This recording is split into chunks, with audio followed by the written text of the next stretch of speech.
සියලුම ආතරයිටිස් රෝග සඳහා රාජපුර හන්දි තෙල ඔබ සුවෙන් තබයි.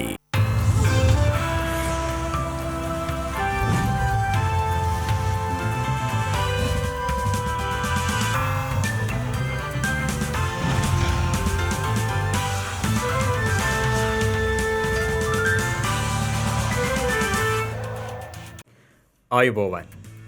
යථාර්ථවාදීව ලෝකයේ දෙස බලන්නට සත්‍ය සිදුවීම් සම්පින්ඩනයක පුවත් දිගහැරුම ශ්‍රද්ධා රූපවාහිනී 6:30 ප්‍රධාන ප්‍රවෘත්ති විකාශය සමගින් මම ලකිඳු නුවන්ග ප්‍රථමයෙන් සිරස්තල.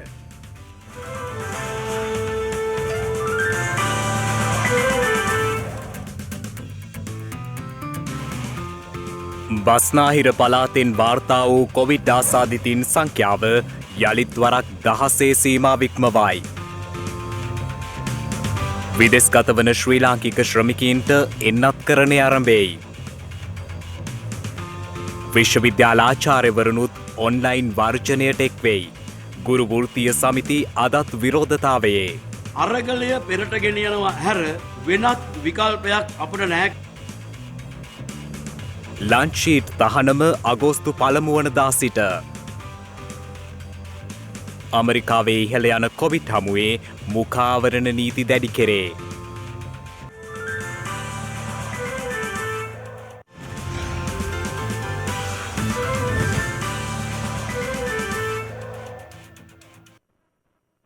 ඊයේ දිනයේ මෙරට දෛනික කොවිඩ් ආසාදිතින්ගේ සංඛ්‍යාව යළිත් 1700 සීමාව පසු කළා.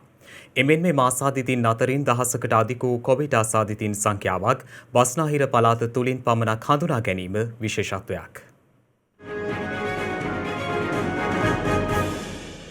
ඊයේ දිනේදී මෙරටින් වාර්තා වූ කොවිඩ් ආසාදිතයන් සංඛ්‍යාව 1711ක්. ඒ අතරින් 1688 දෙනෙකු වාර්තා වන්නේ අලුත් අවුරුදු කොවිඩ් පොකුරෙන් වන අතර විදේශයන්හි සිට පැමිණ නිරෝධායනය වන පුද්ගලයන් 23 දෙනෙකුද ඒ අතර වන බවයි රජයේ ප්‍රවෘත්ති දෙපාර්තමේන්තුව සඳහන් කළේ. මේ වන විට මෙරටින් වාර්තා වන සමස්ත කොවිඩ් ආසාදිතයන් සංඛ්‍යාව දැක්වෙන්නේ 2,99,892ක් ලෙසයි. ඊයේ දිනේ හඳුනාගත් කොවිඩ් 9 ආසාදිතයන් අතරින් වැඩිම කොවිඩ් ආසාදිතයන් පිරිසක් හඳුනාගෙන ඇත්තේ කොළඹ දිස්ත්‍රික්කයෙන්. එම සංඛ්‍යාව 481ක් වන අතර ගම්පහ දිස්ත්‍රික්කයෙන් නව ආසාදිතයන් 310ක් සහ කළුතර දිස්ත්‍රික්කයෙන් නව ආසාදිතයන් 228 දෙනෙකු හඳුනා ගැනුණා. ඊයේ දිනේ හඳුනාගත් කොවිඩ් 9 ආසාදිතයන් අතරින් බස්නාහිර පළාතෙන් පමණක් වාර්තා වූ කොවිඩ් ආසාදිතයන් සංඛ්‍යාව 16 සීමාව ඉක්මවා ගියා. ඒ අනුව බස්නාහිර පළාතෙන් පමණක් ඊයේ දිනේ වාර්තා වූ කොවිඩ් ආසාදිතයන් සංඛ්‍යාව දැක්වෙන්නේ 1019ක් ලෙසයි. නැවත වාරයක් බස්නාහිර පළාත කේන්ද්‍ර කරගෙන කොවිඩ් රෝගීන්ගේ වර්ධනය වීමක් සිදු වෙනවා. ඒ සඳහා ප්‍රබල අවධානයක් රටේ ජනතාව යොමු කරන්න ඕනි. මේ එන්නත් කරන වැඩපිළිවෙලත් එක්ක ජනතා අවධානය යම්කිසි ප්‍රමාණයකින් අඩු වෙලා තියෙන බවක් තමයි අපිට පේන්න යන්නේ. අපේ රෝහල් ආශ්‍රිතව මේ වෙන විට අර පසුගිය කාලේ යම්කිසි ප්‍රමාණයකට සෞඛ්‍ය සේවකයන් වෛද්‍යවරුන් ඇතුළු මේ රෝගයේ වැළඳීම සීමා වෙලා තිබුණත් දැන් නව ප්‍රවණතාවයක් ඇති වෙලා තියෙනවා.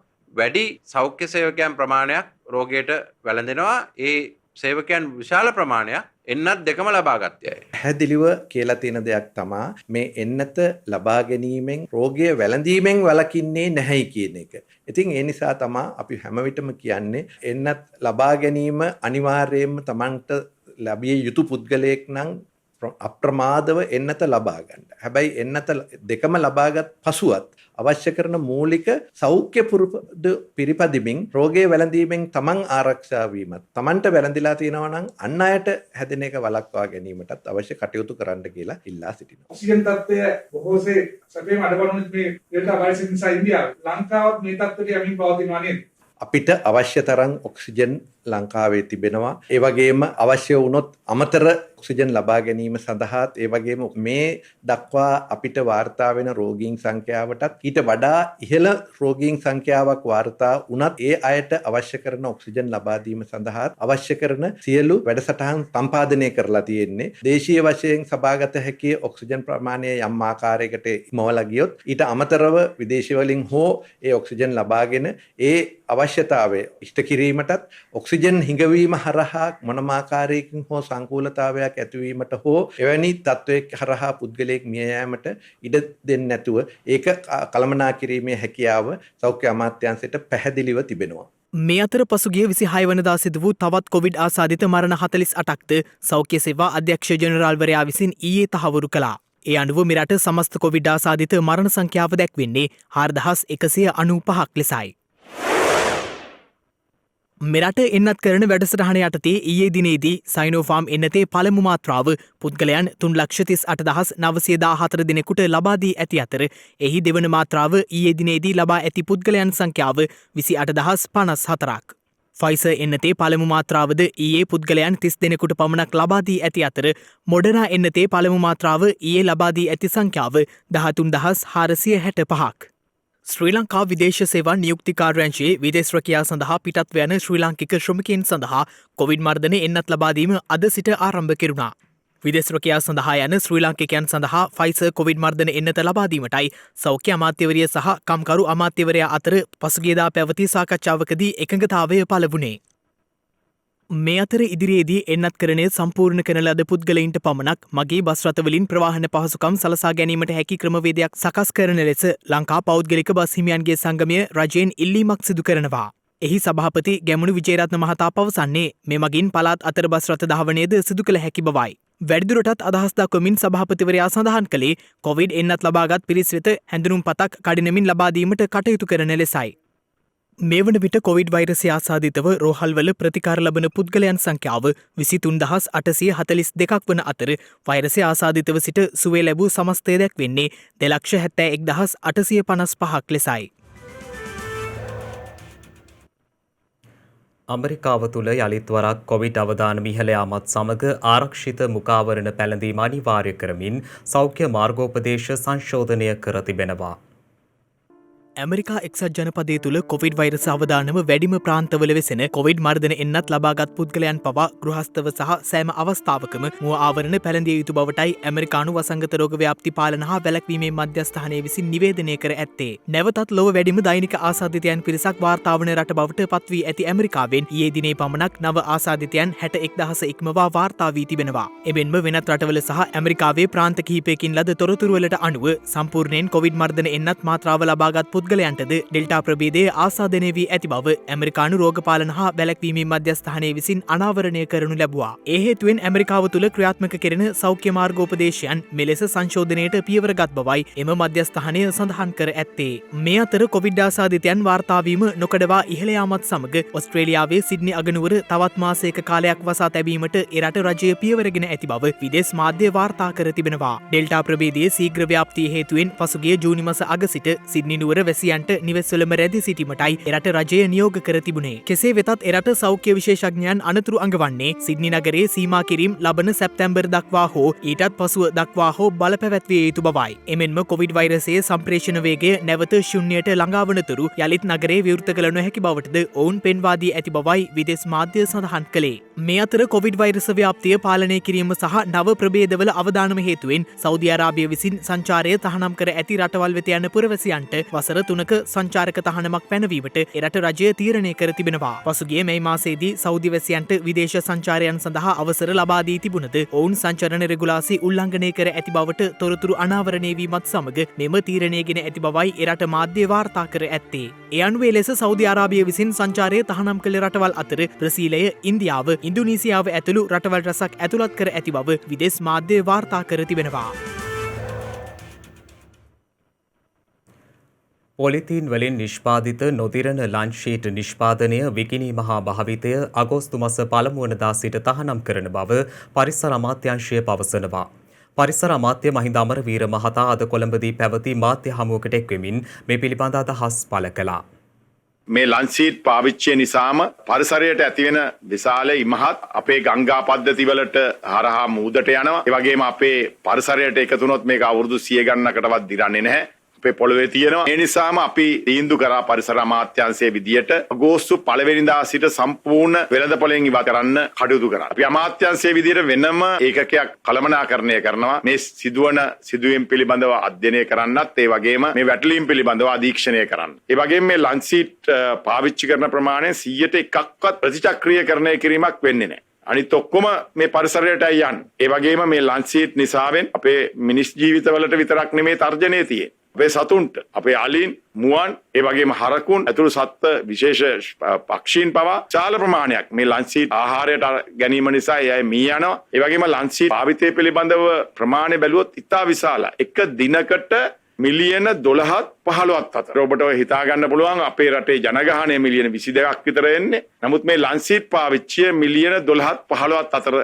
කියන එක අපිට වාර්තා වෙලා තිබෙනවා. ඒ වගේම මේ ලන්සීට් පාවිච්චි වෙන්නේ කෑම උතාගෙන යන්න විතරක් නෙමෙයි. විවිධ දේවල් වලට පාවිච්චි. ඒ නිසා මේක දිහා අසුබ විදියට බලන්න එපා. අපි සියලුම ජනතාවගෙන් ඉල්ලා සිටිනවා. අපි දන්නවා මේක තදින් ක්‍රියාත්මක වුණාම කියයි බත් ගෙනියන්නේ කොහොමද, අපි කෑම ගෙනියන්නේ කොහොමද කියලා. මේ ලන්සීට් මෙලඳ පොළට එන්න ඉස්සෙල්ලා අපි බත් ගෙනිච්ච ක්‍රමයක් තිබුණා. බත් පෙට්ටිය පාවිච්චි කරා, පෙට්ටියක දාගෙන ගෙනිච්ච, භාජනවල ගෙනිච්ච, කෙසෙල් කොලේ ගෙනිච්ච, නෙළුම් කොලේ ගෙනිච්ච, ඒ වගේ දේවල් තිබුණා. ඉතින් ඒ වගේ ක්‍රම අපි පාවිච්චි කර ගන්න ඕන. මොකද මේක අපේ පරිසරය ආරක්ෂාවට වගේම ඔබේ සෞඛ්‍ය වෙනුවෙන් ගන්න තීන්දුවක් කියන එකත් අපි පැහැදිලිවම සඳහන් කළ යුතු වෙනවා. එන්නත් කරණයත් සමග රට සාමාන්‍යකරණයට එළඹෙත්ම අපනයන සහ සංචාරක ඇතුළු ක්ෂේත්‍ර රැසක් ප්‍රවර්තනයට සූදානම් බව ලංකා වාණිජ්‍ය මණ්ඩලය අවධාරණය කරනවා. ඊයේ ජනාධිපති ගෝඨාභය රාජපක්ෂ මහතා හමු වූ අවස්ථාවේදී ලංකා වාණිජ මණ්ඩලයට අලුතින් තේරීපත් වූ නිලධහරි මණ්ඩලය ඊයේ පස්වරුවේ ජනාධිපති කාර්යාලයේදී ජනාධිපති ගෝඨාභය රාජපක්ෂ මහතා හමු වුණා. 1839 වසරේදී ආරම්භ කර ඇති ලංකා වාණිජ මණ්ඩලයේ වර්තමාන සමාජික සමාගම් සංඛ්‍යාව 560ක් වන අතර දිවයිනේ සියලු පළාත් ආවරණය කරන පරිදි කලාපීය වාණිජ මණ්ඩල සමූහය ව්‍යාප්ත කොට තිබෙනවා. ජනාධිපති මාධ්‍යංශය සඳහන් කළේ ලොව සෙසු රටවලට සාපේක්ෂව එන්නත්කරණය මගින් රට වේගයෙන් යථා තත්ත්වයට රැගෙන ඒමට යන වැඩපිළිවෙලෙහි ප්‍රතිලාභ ඉදිරි කෙටි කාලය තුළ ආයෝජන අවස්ථා පුළුල් කිරීමට බෙහෙවින් ඉවහල් වනු ඇති බවට වාණිජ මණ්ඩල නිලධාරීන් පෙන්වා දී ඇති බවයි.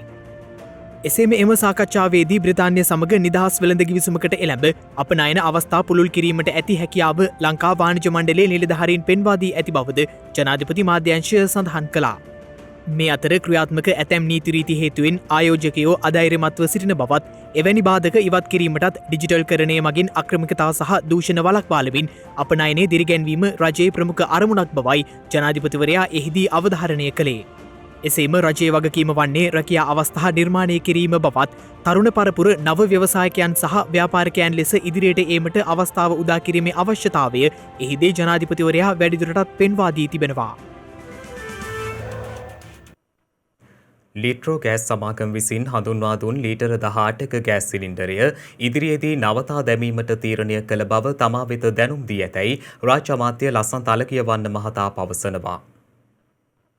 එවගේම ලිත්‍රෝ සමාගම ලිඛිතව මා වෙත දැනුම් දීමක් කරලා තිබෙනවා. ඉදිරියේදී ලීටර 18 ගෑස් සිලින්ඩර් වෙළඳපොළට හඳුන්වා දීම නවතා දැමීමටත් අවශ්‍ය මූලික ක්‍රියාමාර්ග මේ වන විට අරගෙන තිබෙනවා කියන එකත් ඒ වගේම ඉන් ඉදිරියට පෙර පරිදිම කිලෝග්‍රෑම් 12 මාරක ගෑස් සිලින්ඩරයක් ඒ 1495 මිලටම ලබා දීමට කටයුතු කරන බවත් ලිඛිතව ලිත්‍රෝ සමාගම විසින් මා වෙත දැනුම් දීමක් කරලා තිබෙනවා. ලෝක වෙළඳපොලේ මිල වැඩියෙන් තිබියදී අපේ රට තුළ පෙර මිලටම අලෙවි කිරීම ක්‍රියාත්මක කිරීමට නොහැකි බව අපි පිළිගත යුතුව තිබෙනවා. ඒ නිසා රජය ඒ පෞද්ගලික සමාගම සමගත් සාකච්ඡා කරලා අමාත්‍ය මණ්ඩලය විසින් පත් කරන ලද අනු කමිටුවක් මගින් ඒ කමිටුවේ යෝජනා මේ වන විට මුදල් අමාත්‍යාංශය විසින් ක්‍රියාවට නැංවීමේ කටයුතුත් ආරම්භ කරලා තිබෙනවා. ඒ සමාගමටත් මූල්‍යමය වශයෙන් සිදුවෙන පාඩුව අවම කර ගැනීම වෙනුවෙන්. යෝජිත කොතලාවල ජාතික ආරක්ෂක විශ්වවිද්‍යාල පනත් කෙටුම්පතට විරෝධය පළ කරමින් විශ්වවිද්‍යාල ආචාර්ය සමිති සම්මේලනය අද ඔන්ලයින් ඉගැන්වීම් කටයුතු වලින් ඉවත්වීමට තීරණය කළා. ගුරු විදුහල්පති වෘත්තීය සමිති කිහිපයක් ආරම්භ කළ ඔන්ලයින් ඉගැන්වීම් වලින් ඉවත්වීමේ වෘත්තීය ක්‍රියාමාර්ගය අද 17 වන දිනටත් ක්‍රියාත්මක වුණා. එම වෘත්තීය සමිති සඳහන් කළේ අග්‍රාමාත්‍යවරයාගේ ප්‍රධානත්වයෙන් ඊයේ අරලියගහ මන්දිරයේ පැවති සාකච්ඡාව මගින් සිය ගැටලුවලට විසඳුමක් නොලැබීම හේතුවෙන් වෘත්තීය ක්‍රියාමාර්ගය තවදුරටත් අඛණ්ඩව ක්‍රියාත්මක කරන බවයි. ඊයේ දවසේ මේ ගැටලුවට විසඳුම් ලබා දීම වෙනුවට කරලා තියෙන්නේ මේ ගැටලුව තවත් සතියකට එහාට අරගෙන යාම තමයි කරලා තියෙන්නේ. කැබිනට් පත්‍රිකාවක් ඊයේ දවසේ නිකුත් කළයි කියලා කිව්වා. ඒ කැබිනට් පත්‍රිකාව නිකුත් කරන්නේ ගුරු සහ විද්‍යාපති සේවාවන් සංවෘත සේවා බවට පත් කිරීමට 2021 එක නිකුත් කරපු කැබිනට් පත්‍රිකාව තවදුරටත් තාවුරු කිරීම කරනවා කියලා තමයි කිව්වේ. ඊයේ දවසේ නිකුත් කරපු කැබිනට් පත්‍රිකාව සම්බන්ධයෙන් පැහැදිලි ප්‍රකාශයක් කරේ නැහැ. කුමක්ද කැබිනට් පත්‍රිකාව කියලා ඇහුවම ඒක පෙන්නුවෙත් නැහැ. අපිට ඊයේ දවසේ පේන්න තිබුණ දේ තමයි කැබිනට් එක අනුමත කරපු දේ කුමක්ද? කැබිනට් එකෙන් තීරණය ගත්තේ කුමක්ද කියන එක පිළිබඳව විවිධාකාර දේවල් තමයි කිව්වේ. ඊයේ කැබිනට් අනු කමිටුවක් පත් කරාකෝ ඒක අනු කමිටුවට අපිට අදහස් දක්වන්න ඕනේ අවස්ථාව දෙනවයි කියලා කිව්වා. නමුත් දක්වපු අනුකූලතාවයක් නැහැ. අනු කමිටුව කියලාවත් අපිට පැහැදිලිව කිව්වේ නැහැ. එතකොට පැහැදිලි කිසිදු සැලැස්මක් රහිතව තමයි මේ කටයුත්ත කළේ. මෙවැනි තත්වයක් තුල අපිට අරගලය පෙරට ගෙන යනවා හැර වෙනත් විකල්පයක් අපිට නැහැ කියලා අපිට කියන්න තියෙන්නේ. එමෙන්ම යෝජිත කොතලාවල ජාතික ආරක්ෂක විශ්වවිද්‍යාල පනත් කෙටුම් පතට විරෝධය පළ කරමින් අද ඔන්ලයින් ඉගැන්වීම් කටයුතු වලින් ඉවත්වීමට විශ්වවිද්‍යාල ආචාර්ය සමිති සම්මේලනයේද තීරණය කර තිබුණා.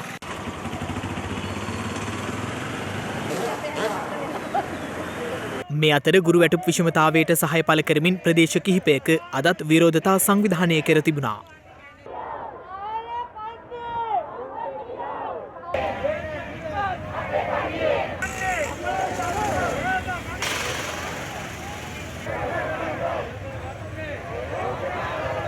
මේ අතර අද දිනේ රජයේ හෙද නිලධාරීන්ගේ සංගමය දිවයින පුරා රෝහල් 100ක විරෝධතා ව්‍යාපාරයක නිරත වුණා. එහි සභාපති සමන් රත්නප්‍රිය මහතා සඳහන් කළේ ලබා දුන් පොරොන්දු ඉටු කිරීමට රජය අපොහොසත් වීම හේතුවෙන් අද දිනේ මධ්‍යහන 12 සිට 1 දක්වා එම විරෝධතාවය පැවැත් වූ බවයි. ළමා අපචාර සඳහා හේතු සොයා බලා අවශ්‍ය වන්නේ ඒ සඳහා නිසි විසඳුම් ලබා ගැනීම බව රිච්වියාරයා ළමා රෝහලේ විශේෂඥ වෛද්‍ය දීපාල් පෙරේරා මහතා පවසනවා. හැම කාලෙටම ළමා අපචාර ළමා රෝග විදිහට ළමා වාට්ටුවලට වාර්තා වෙනවා. ඉතින් සමහර වෙලාවට අපිට ඒ ළමයි ශාරීරිකව ඇහිලා කියනවා. හරක් වෙලාවට කියාගන්න බැරුව වෙන කවුරු හරි මේ ළමයින්ව අරගෙන එනවා. සමහර වෙලාවට ළමයින්ව පුච්චලා අතින් ඇදලා ඒ අස්ති බිඳිලා ඒ වගේ තත්ත්වෙන් නැති වෙනවා. සමහර ළමා අපචාර තියෙනවා. ඒ අම්මලාගේ තියෙන මානසික තත්ත්වයන් ළමයිට තියෙන රෝග විදියට පෙන්눔 කරනවා. ඉතින් ඒක ඊටාම වැදගත් දෙයක්. මොකද සමහර වෙලාවට අම්මා මානසික රෝගයකින් පෙළෙන්න පුළුවන්. හැමතිස්සෙම නිතර රෝහල් වලට එනවා ළමයාට සමහර වෙලාවට කියනවා මුත්‍රා එක්කලේ යනවා කියලා. සමහර වෙලාවට ළමයාගේ හිසරදයක් ගැන කියනවා. මොකද අම්මට ගෙදර ඉන්න බැරි නිසා ඒ පරිසරය වෙනස් කරන්න අම්මා ළමයාත් එක්ක රෝහල් ගත වීමක් වෙනවා. අපි ඒකට කියනවා මැන්චෝසම් සින්ඩ්‍රෝම් බ්‍රයිට්පොක්සි කියලා. ඉතින් ඒ වගේ ළමා අපචාර ගණනාවක් ලෝකේ වාර්තා වෙනවා. ඉතින් අපි කළ යුත්තේ ළමා අපචාරවලට හේතුව හොයලා බලන්න ඕනේ. මේ දරිද්‍රතාවයේද දෙමව්පියන්ගේ නොසැලකිලිමත්කමද නැත්නම් දැන් අපි කියනවා පීඩෝෆීල්ලා. ඒ කියන්නේ පීඩෝෆයිල්ලා කියලා කියන්නේ ළමයි බලලා ළමයින්ගේ පින්තූර බලලා සතුටු වෙන කණ්ඩායමකුත් ඉන්නවා. ඉතින් ඒගොල්ලෝ ළමයින්ව අපචාරවලට යොදා ගන්නවා. දැන් මේ දවස්වල බොහෝ ළමයි ඔන්ලයින් අධ්‍යාපන ක්‍රමය කරනවා. ඉතින් ඒ නිසා ඒ ළමයින්ව මේවට යොදා ගන්න ක්‍රම මුළු ලෝකේ පුරා කරගෙන යනවා. ඉතින් මේ ගැන අපි දැනුවත් විය යුතුයි. අපි ළමයින්ව දැනුවත් කර යුතුයි. දෙමාපියන්ව දැනුවත් කර යුතුයි. මේ මුණු රටවල් වල පරම්පරාවකට මේ ළමා අපචාර කරේ නැත්නම් ඒගොල්ලෝ ඊළඟ පරම්පරාවට කරන්නේත් නැහැ. දැන් දියුණු රටවල් කීපයක මම දන්නවා. ස්විට්සර්ලන්ඩ්, ස්වීඩන්, නෝර්වේ වගේ රටවල් වලත් දැන් පරම්පරා දෙක තුනක ඉඳලා මේ ළමා අපචාර කරන්නේ නැහැ. දැන් අපි අදම පටන් ගත්තොත් ඊළඟ අවුරුදු 30ට 60ට ඒ ඊළඟ පරම්පරා දෙකට අපිට පුළුවන් මේ ළමා අපචාර අවම කරගන්න. අපේ දරුවෝ මෙහෙම ළමා අපචාර වලට ගොදුරු වුණොත් ඒගොල්ලෝ සෑහෙන ශාරීරික මෙන්න මානසික අසහනයටපත් වෙන්න පුළුවන්. ළමා අපචාර වලින් තොර ශ්‍රී ලංකාවක් අපි එකට එකතු වෙලා අපි හදාගනිමු. මේක ඇත්තටම දේශපාලනිකවත් ජාතියක් විදිහටවත් අපි කතා කරන දෙයක් නෙමෙයි. අපේ රටේ දරුවෝ අනාගතය වෙනුවෙන් අපි ආරක්ෂා කරගනිමු. දැන් තවත් දේශීය පුවත් කිහිපයක් කෙටියෙන්.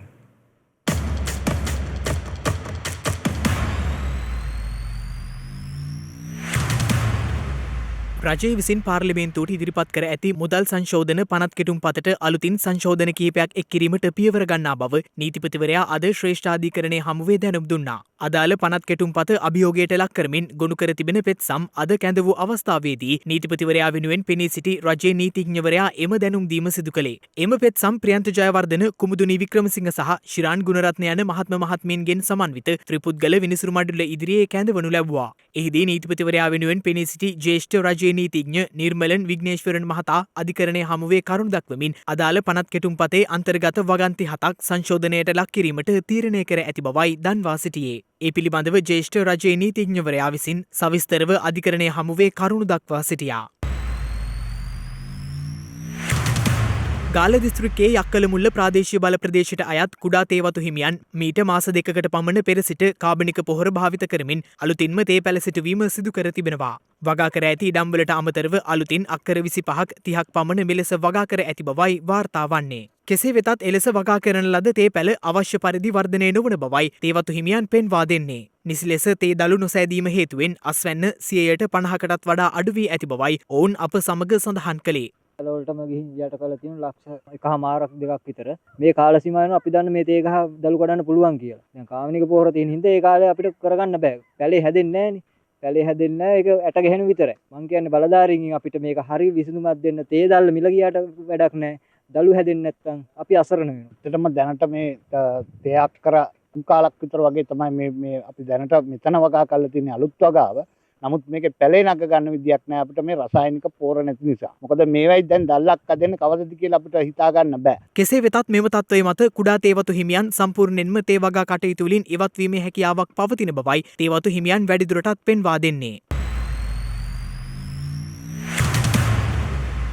මානව හිමිකම් සම්බන්ධයෙන් පූර්වගාමී කොමිෂන් සභාවන්හි සහ කමිටුවල තීරණ ඇගීම සහ ඉදිරි ක්‍රියාමාර්ග ගැනීම සඳහා වන ජනාධිපති පරීක්ෂණ කොමිෂන් සභාවේ කාලය මාස 6කින් දීර්ඝ කර තිබෙනවා. ඒ අනුව ලබන වසරේ ජනවාරි 21 වනදා දක්වා එම කොමිෂන් සභාවේ කාලය දීර්ඝ කර ඇති බවයි වාර්තා වන්නේ. ජනාධිපති ගෝඨාභය රාජපක්ෂ මහතා විසින් පරීක්ෂණ කොමිෂන් සභා පනතේ දෙවන වගන්තියෙහි විධිවිධානවලට අනුව පසුගිය ජනවාරි 21 වනදා මෙම කොමිෂන් සභාව පත් කරනු ලැබුවා. අදාළ කාර්යයන් ඉටු කර එහි අවසන් වාර්තාව ඉදිරිපත් කිරීම සඳහා මාස 6ක කාලයක් ලබා දී තිබූ අතර එම කාලය ජූලි මාස 21 වන දිනෙන් අවසන් වී ඇති බව සඳහන්. කොමිෂන් සභාවේ කටයුතු තවදුරටත් සිදු කිරීම සඳහා එහි කාලය මාස 6කින් දීර්ඝ කරමින් ජනාධිපති ගෝඨාභය රාජපක්ෂ මහතාගේ අත්සනින් යුක්තව පසුගියදා විශේෂ ගැසට් පත්‍රයක් නිකුත් කර තිබෙනවා.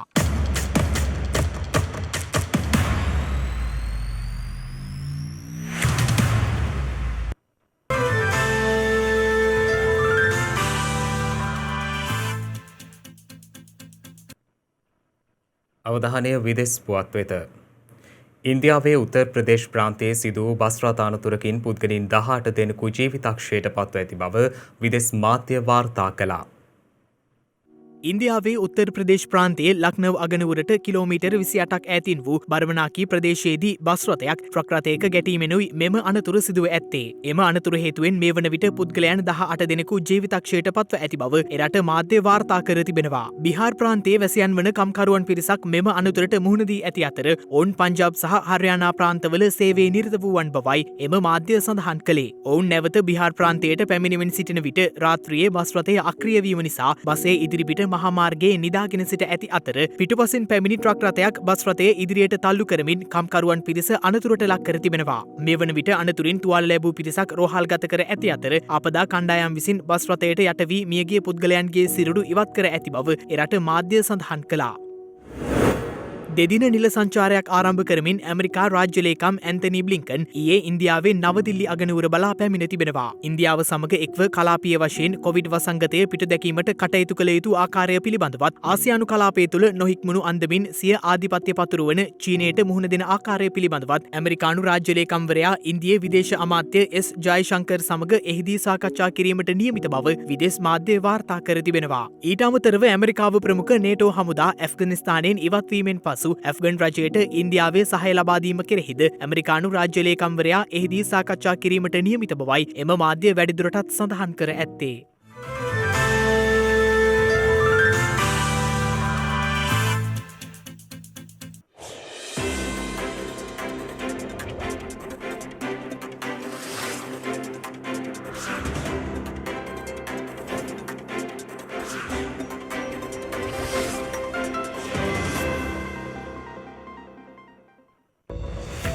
හෙට ජූලි 29 වැනිදා.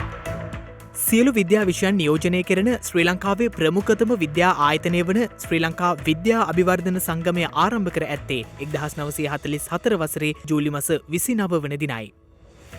මහනුවර උඩවත්ත කැලේ රක්ෂිතය සත්ව අභය භූමියක් ලෙස නම් කර ඇත්තේ 1938 වසරේ ජූලි මාස 29 වන දිනයි. අභ්‍යවකාශ ගවේෂණයේ ප්‍රමුඛතම කේන්ද්‍රස්ථානය වන ජාතික ගගනගාමී සහ අභ්‍යවකාශ පරිපාලන මධ්‍යස්ථානය හෙවත් ඇමරිකාවේ නාසා ආයතනය පිහිටුවා ඇත්තේ 1958 වසරේ ජූලි මාස 29 වන දිනයි.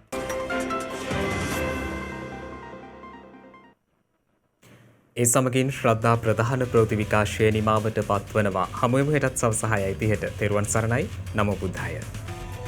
මෙවැනි වැදගත් පුවත් නැරඹීම සඳහා ශ්‍රද්ධා TV News YouTube channel එක subscribe කර සීනුව සලකුණ වන්න.